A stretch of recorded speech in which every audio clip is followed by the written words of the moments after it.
can I fit 10 scoops of fuel black into one shaker and then use the second shaker as a water bottle and then just fill in the fuel whenever I am hungry.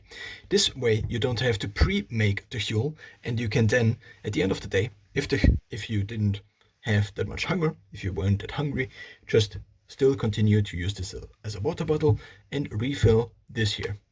Now, if you use the 2000 calories daily recommended, then you would need 10 scoops. So the idea is to get the 10 scoops in here and to maybe eat something additional, but to get basically the base from fuel. And that's what I'm trying.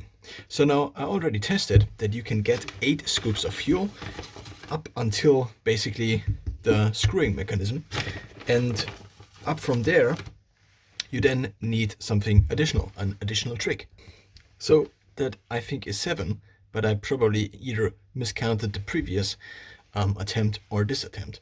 So now, either way, this is kind of finished, and now I need to screw the top on. If I screw the top on, what I now can do is I can use the second top I have here as a funnel. And by doing this, or maybe it's the other one that was a little bit drier. Which one is the correct one? This one is the dry one.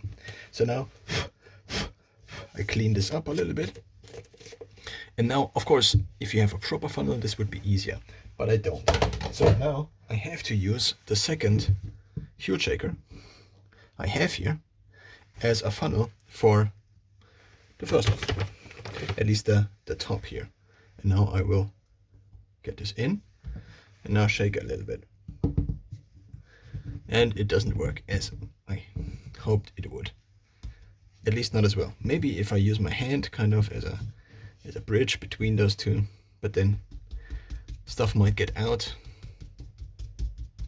Currently not, but it's also not working that well. So you could make it work, but it's not an optimal solution, as you'll see.